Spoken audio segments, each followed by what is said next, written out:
So later today we get the release of the whole new expansion to Londres. Now something completely new that it's introducing is Tier 2 blue gear, and this is pretty much intended for newer players to be able to catch up a bit easier. So in this video I'm going to go through all the details and ultimately find out if this Tier 2 blue gear is in any way useful and should you be going for it. I also want to show you exactly which is more efficient, transferring at the beginning or transferring at a later level for your Tier 2 gear. Later on, there is some dev Q&A that I also want to discuss. It has some extra important info. So first of all, the main place you'll get this new Tier 2 blue gear is actually going to be your leveling adventures.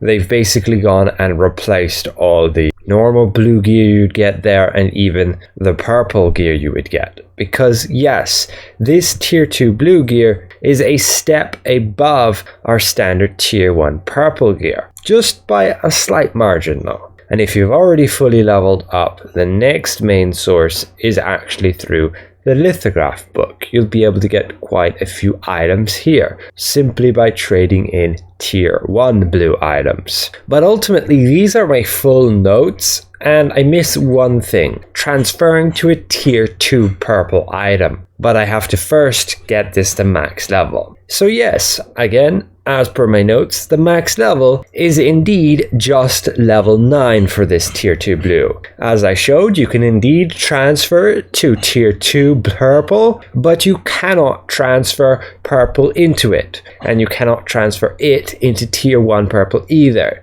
Now to get this thing fully leveled up, it's going to cost you a lot of growth stones. The most cost efficient way is to level up a Tier 1 blue item and transfer it into the new Tier 2 blue item. You want to do that at just below level 6 and 50%. Then you will spend about 140 growth stones to level up that Tier 1 blue item.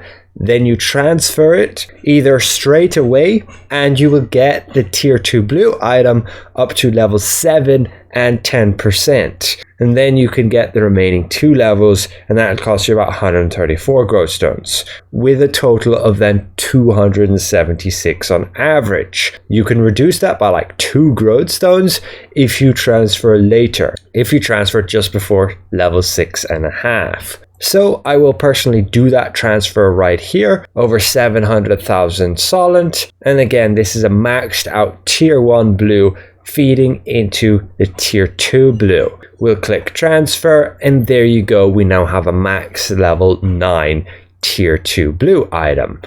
No longer can it be upgraded any further. But what we can do now is actually transfer it to a Tier 2 purple item. In doing so, you will transfer all the XP that this blue item has onto the purple item. And you can already see it's less efficient than transferring a max level Tier 1 purple into it. And those of you wondering about the whole transfer thing and with your purple items, well, it's actually the most cost efficient to transfer straight at the beginning. You will get to level 6 when you transfer your level 9 purple into it. Versus if you transfer at the end, you'll get your item to level 10 and 85% and then you can transfer. And so yes, you would only skip like a minor portion of getting to level 11 and then level 11 to level 12.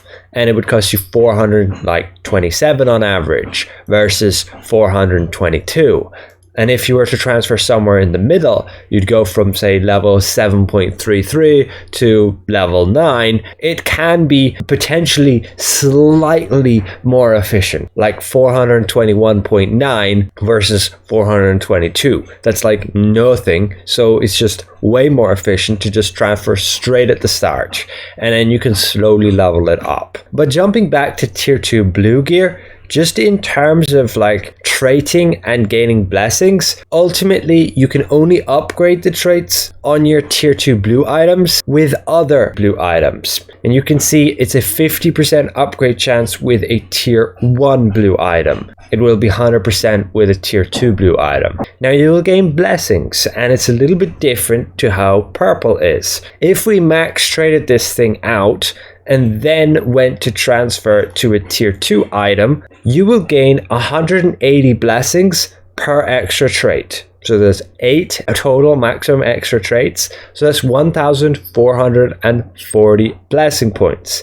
This is significantly lower versus transferring from a tier 1 purple to the tier 2, as you'll gain 240 blessings per extra trait. And you can have a total of 11 extra traits on a purple item, meaning a total of over 2,600 blessings versus just 1,440.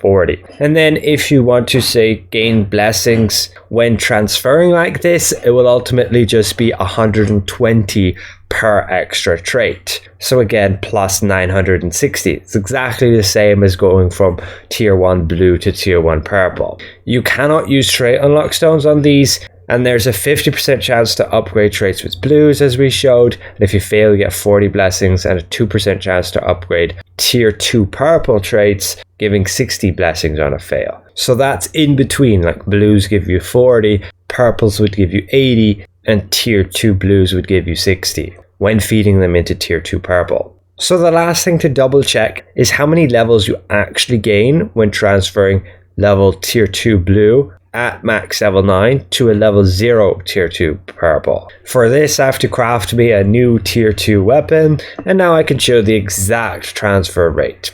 So you'll be getting to level 4 80%.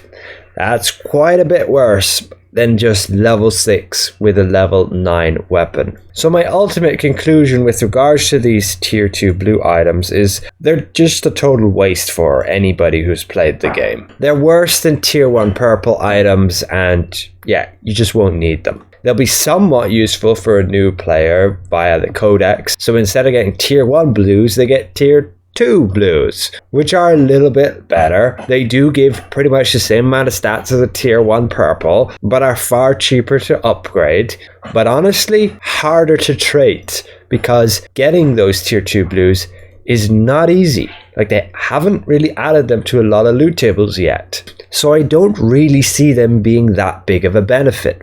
Honestly, they could have just given more tier 1 purples to new players, and that would have been better. Or given them tier 1 purples that already had some upgraded traits, and just a lot more growth stones when leveling up and doing your codex. But now we quickly look at some dev Q&A. They answer some important questions, like Marind will be getting consolidated to just ores. You will no longer have the processed one, but yes, you will still have the precious ones you can sell for a ton of solent. They have confirmed that gear currently in 2-star dungeons will still be available there. Unless they're dodging the question, that means compared to Korea, we should still be able to get this tier 2 gear. And then dimensional contract tokens. We will be using the 2-star dimensional contract token for 3-star dungeons. Not sure how I feel about this, but as per Korea, they might double the cap and double the amount that we can recharge. I'm not sure if this is just a temporary thing on Korea, or that's actually what they're doing moving forward permanently, and what we'll get on global. But that would mean, yes, we could run 2 3-star dungeons per day or 4 2-star dungeons. Then in terms of the contribution in field bosses, this will not actually be happening for us on global. You will continue to lose contribution when you die.